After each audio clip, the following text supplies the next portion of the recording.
Hola, ¿cómo están? Estamos en el programa Calambur para Hola TV.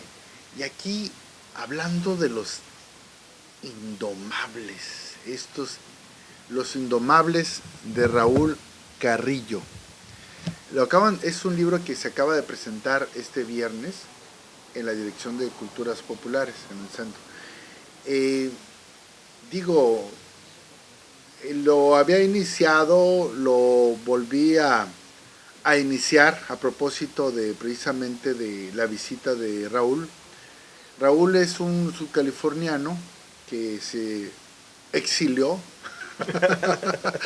en Estados Unidos y bueno, está haciendo cosas interesantes. ¿Por qué los indomables? A reserva de que me permitas hacerte algunas preguntas directas, ¿por qué el título de los indomables? Porque de pronto los indomables son los que no se dejan dominar por el desierto, ni por el clima, ni por la isla, ni por el calor. Claro, o sea, digamos, Los Indomables, fundamentalmente, el título nace de una, de un diálogo, ¿no?, que tiene uno de los personajes, ¿no?, tratando de afirmar la autonomía, ¿no?, la autonomía de los sudcalifornianos, fundamentalmente, ¿no? Entonces, como todos saben, sabemos pues la historia de Baja California Sur, la historia de la fundación mítica de Baja California Sur, la historia fundamentalmente de lo que se ha hecho dentro de aquí, y siempre ha sido una especie de guerra, ¿no? Una especie de guerra por sobrevivir, una guerra por, sí, fundamentalmente, a hacer algo en contra de los elementos, ¿no?, por seguir adelante, ¿no? Entonces, estos indomables es fundamentalmente el espíritu, ¿no?, el espíritu de la región, el espíritu de la época, el espíritu del sudcaliforniano también, ¿no?, que no se deja someter fundamentalmente de los designios del centro del país, y que tiene que ver también con la exploración del chauvinismo, ¿no?, el chauvinismo cultural, que tiene que ver también con la exploración de lo que se hace dentro de aquí, y la poca, digamos, la poca ayuda exterior que puede llegar, ¿no?, por la posición geográfica, ¿no? Es una novela que está, digamos, demarcada o puesta hacia 1999-98 más o menos, ¿no?, un final, el final de una especie de época, ¿no? Es previo a Internet, fundamentalmente, ¿no? Sí. Cuando digamos, esta sensación de aislamiento se veía un poco más exacerbada, dado las circunstancias históricas, las circunstancias de alguna manera de comunicación. Entonces, estos indomables pretende ser el espíritu de una región, pero también el espíritu de sus pobladores y el espíritu también de cómo se articula el discurso cultural también, ¿no? Entonces, de ahí nace, digamos, esta novela, o cuando menos el título, ¿no? Digo, porque para que se hubiera dado Babilonia o la cultura de los sumerios, pues sí, entre dos ríos, el Éufrates, el Tigris, qué maravilla, puedes sembrar lo que te dé la gana. Y aquí, o sea, ser autóctono hace 2 siglos, 3 siglos, 4 siglos, como que ha de haber estado medio difícil, claro, ¿no? ¿no? Fundamentalmente, o sea, sobrevivir es difícil, sí, por el clima, pero hace 5 siglos de veras que sí necesitas tener mucho temple, ser indomable, claro, para poder estar aquí. Este espíritu y que lo veo en muchos de los personajes, de hecho es una novela que recomiendo muchísimo, es la segunda lectura, voy por la segunda lectura, que me ha llamado mucho la atención cada uno de los personajes, además, porque además de pronto te sueltas riéndote de los personajes también, ¿no? claro. O de pronto hay cosas que dices tú, bueno, la mamá, el papá, el abuelo, el funcionario público, hay toda una serie de características que sí me hacen recordar a ese ente que se consideraba superior nada más por ser originario de esta tierra. Claro. Bueno, sí, de alguna manera, como hemos vivido aislados en ese sentido, un aislamiento cultural y las familias de abolengo, ¿no? Es decir, ha habido toda una estructuración también aristocrática, ¿no? O sea, un cierto linaje que había que rescatarse, ¿no?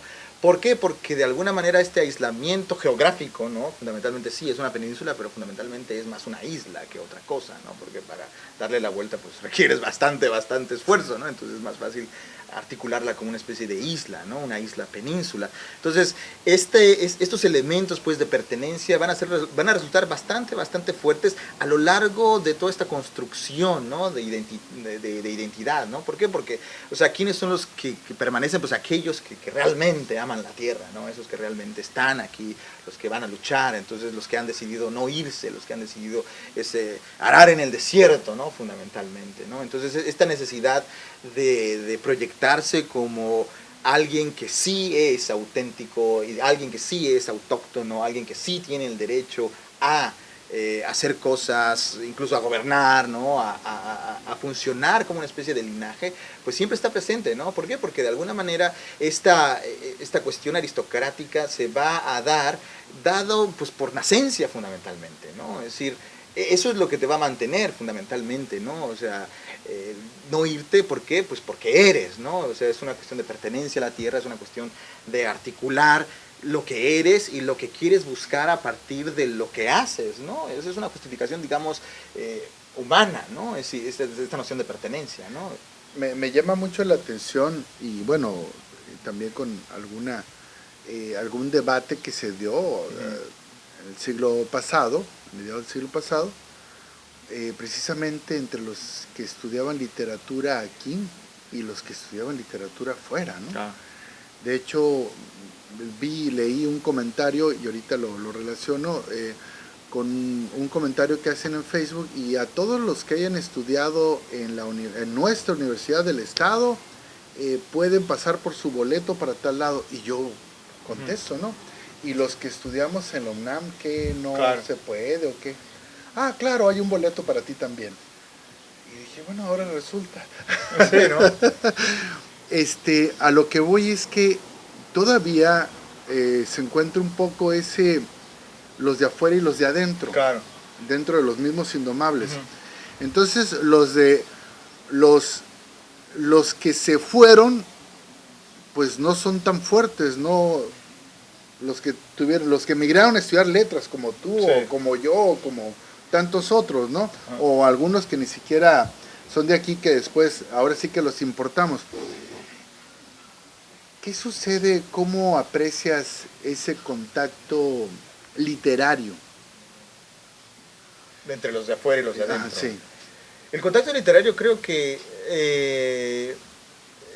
yo lo veo como una especie de diálogo, ¿no? Un diálogo que tiene que ser de esa manera, ¿no? O sea, de una cuestión vertical, ¿no? Es decir, sí ha habido cierto, digamos, distanciamiento de unos con otros, ¿no? Pues porque, bueno, fundamentalmente seguimos siendo un país centralista, ¿no? Entonces, el hecho de habernos ido, digamos, a buscar la fuente, ¿no? del conocimiento, versus aquellos que se han quedado porque no han tenido, digamos, la suerte de hacerlo. Entonces, sí ha generado una especie de conflicto, ¿no? Sin embargo, creo que el interés comunicativo es el que debe prevalecer, ¿no? Es decir, sí, mucho se ha criticado fundamentalmente una visión chollera, digamos, ¿no? De la literatura escrita por un bando, la literatura escrita por otro bando, pero fundamentalmente creo que es lo que necesitamos es reincorporar todos estos dos elementos para tratar de crear algo universal fundamentalmente, ¿no? Es decir, que valga, no solamente aquí adentro, sino también que valga allá afuera. Entonces yo creo que esa comunicación y esa dinámica es la que debe imperar, ¿no? Es decir, a veces no ha imperado, a veces sí, pero creo que es un periodo de reajuste, ¿no? O sea, somos un Estado nuevo en el contexto internacional, en el contexto nacional, fundamentalmente en 1974 es cuando se convierte a Estado. Entonces, sí, vamos avanzando en ese sentido y hemos tenido que pasar por ciertos periodos históricos que no habíamos pasado, pues, ¿no? ¿Por qué? Porque estamos construyendo apenas la historia de la literatura sudcaliforniana, ¿no? Es decir, y va despacio, sí, pero creo que vamos a velocidades muy, muy, muy radicales, pues, ¿no? Sí, tuve la fortuna de conocer a Raúl Carrillo en la cafetería de la Facultad de Filosofía y Letras de la UNAM, en la Ciudad de México, y eso fue por una referencia que me hizo alguien que estaba aquí, y que me dice, oye, pues allá busca a Raúl, ¿no? Él también escribe, él también hace cosas, y tuvimos la fortuna de platicar allá y de empezar a hacer cosas allá en el ámbito de las publicaciones de la facultad. ¿Cuáles son tus proyectos que tienes ahorita? Digamos que sabemos que vives en Estados Unidos, sabemos que eres un profesor investigador en Estados Unidos, pero también sabemos que te estás vinculando con gente que ha venido desarrollando un trabajo importante en rescatar precisamente las letras subcalifornianas, y estoy hablando del doctor Antonio Sequera, todos mis respetos para él, que lleva mucho tiempo buscando esas voces, los cuentos de Todos Santos, la poesía de los premios de Dengo Rosabe. Por ahí encontré otro texto del maestro Torre Iglesias, y bueno, no ha parado en esa búsqueda.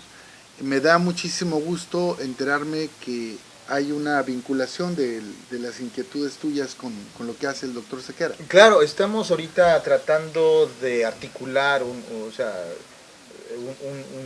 libro, ¿no?, de identidad un poco regional, ¿no? O sea, desde la crónica, ¿no? Es decir, las crónicas jesuíticas y la crónica de Jordán, ¿no? Es decir, estamos preparando un libro conjunto, ¿no? Porque, bueno, un libro que publiqué en Estados Unidos, que no ha tenido difusión aquí en México, por haber sido publicado en Estados Unidos, es un libro sobre la identidad del mexicano, ¿no? Es decir, fundamentalmente la identidad de toda la nación, ¿no? Pero, y ese mismo libro de identidad nacional, pues me ha llevado fundamentalmente también a cuestionar la identidad regional, ¿no? Porque, bueno, hay ciertos proyectos de identidad que se están vinculando o que están saliendo desde ciertas fronteras culturales, de cierta política cultural, para tratar de articular ciertos modelos de desarrollo frente a otros, ¿no? Es decir, como sabemos una vez más, pues la cultura mexicana es bastante central, ¿no? Entonces ha tratado de imponer cierta visión, ¿no? Sí, y en ese sentido, también la pregunta va a ir fundamentalmente a la identidad regional, ¿no? Es decir, cómo es distinta una identidad regional a la identidad nacional. Entonces, en ese sentido, es que gracias a todo, fundamentalmente a la inquietud, ¿sí?, del doctor Sequera, he también visitado estas crónicas jesuíticas, ¿no? Y la crónica de viaje de Baja California Sur. ¿Por qué? Porque ha sido un lugar cronicable, ¿no? Y en ese sentido, estas crónicas y estas ideas con las que llegan los españoles fundamentalmente a tratar de poblar estas regiones agrestes, ¿no?,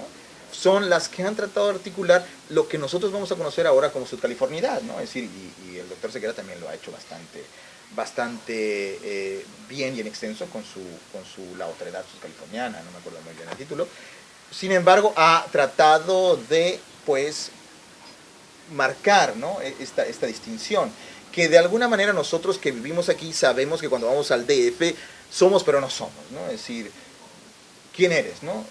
Fundamentalmente. Entonces, ¿cómo se articula esa subcaliforniedad y esa identidad regional y hacia dónde va, ¿no? Es decir, ¿cuál es el discurso que está operando? Y creo que desde el punto de vista de la crónica de viaje tenemos un elemento bastante innovador para tratar de descifrar qué es esta identidad regional, cómo se ha formado, cuál es la mitología simbólica que nos está dando una especie de cohesión, ¿no? Es decir, porque la tenemos fundamentalmente, ¿no? Sí, ya nada más para terminar, recuerdo, y que no se vaya a tomar que me expreso mal de la gente del centro, al contrario, estoy muy agradecido, nos abrieron todas las puertas, todos los apoyos, y la verdad es que era gracioso que algunos cuantos subcalifornianos estuvieran estudiando literatura allá, ¿no? Pero también había otros que decían, bueno, ¿y qué aportan esos bárbaros que solo saben comer pescado crudo y carne asada, ¿no? O sea, también había, y algunos hasta chichimeca nos decían, ¿no? Entonces, allá mismo, en el mismo centro, está ese que viene a invadir, ¿no? Ese que viene a invadir, ¿y con qué viene a invadir? O sea, ¿qué tiene él para invadir? O también es ese que se siente invadido aquí. Claro, no, es que ahí lo vemos, ¿no? O sea, lo tuvimos, la expresión más fuerte fue con el año pasado, el huracán Odile, ¿no? Es decir, esas muestras, pues, de invasión extranjera estaban por todos lados, ¿no? O sea, el saqueo y todo esto, ¿no? Es decir, y la gente que viene de fuera va a tratar de contaminar también esta mitología cultural, que es una mitología cultural que no es una mitología cultural indígena, digamos, ¿no? Es decir, y ahí es desde ahí es donde se va a construir, pues, esta subcaliforniedad. ¿Por qué? Porque, pues, como sabemos, los guaycuras, pericuys, cochimillas, pues, se extinguieron, ¿no? Entonces, eso va a quedar como un principio de identidad cultural, y va a quedar como un principio de identidad cultural que está desde las crónicas de los jesuitas, pues, ¿no? Y también, por ejemplo, la construcción del rancho, ¿no? El rancho sudcaliforniano. O sea, el rancho sudcaliforniano fundamentalmente es una construcción criolla, ¿no? Del criollismo mexicano, que tiene que ver con una influencia española europea, pues, ¿no? Es decir, si nosotros comparamos, pues, si vamos a modelar al ranchero sudcaliforniano como la cepa de la autenticidad, pues entonces estamos hablando de una construcción criolla fundamentalmente, ¿no? Pero si te pones a revisar los ranchos, algunos ranchos que están cerca de Dubái, con los ranchos subcalifornianos, y no son muy diferentes, ¿eh? No, desde el punto de vista, digamos, formal o arquitectónico y todo esto, no son absolutamente oasis y todo eso, o sea, enclaves, ¿no? Pero son de autofinanciamiento, digamos, hoy que le llaman el autosustento, ¿no? Sí. Entonces, pero son construcciones que van a formar parte de un entramado cultural europeo fundamentalmente, digo, al hacer aceitunas, ¿no? Vino, ¿no? O sea, los productos que importaron los jesuitas y con los que se va a tratar de demostrar, o sea, el queso fundamentalmente, ¿no? La tortilla de harina fundamentalmente, ¿no? Porque estamos hablando del trigo, no estamos hablando del maíz, estamos hablando del trigo, estamos hablando de la tortilla de harina, estamos hablando con mucha grasa, conservación, carne asada, carne salada, ¿no? Carne seca, ¿no? La machaca, ¿no? O sea toda esa construcción, pues, ¿no? Es decir, sí, una cultura bárbara y no, pues, ¿no? O sea, es una cultura distinta a los estándares, digamos, centrales, porque, o sea, el proyecto es otro, pues, ¿no? Es un proyecto de sustento que tiene que ver con las condiciones climáticas, ¿no? El calor, pues, ¿no? ¿Algo más que quisieras agregar ya para...? Pues, fundamentalmente, darte las gracias por esta oportunidad de que, de estar en tu programa, y te agradezco mucho, ¿no? Es decir, nada más un ligero comercial, acabo de sacar este otro librito, ¿no? Sí. De poesía, unos poemas. No había escrito poesías desde hace 9 años, es decir, he estado un poco intermitente, ¿no? Pero pues nada más, y agradecerte a ti, Esteban, la oportunidad de conversar contigo, ¿no? No, pues muchas gracias a Salvador Castro, el director de Hola TV. Y amigos, estamos en el programa Hola TV, Calambur para Hola TV, con nuestro amigo Raúl Carrillo. Y hasta pronto, que estén muy bien.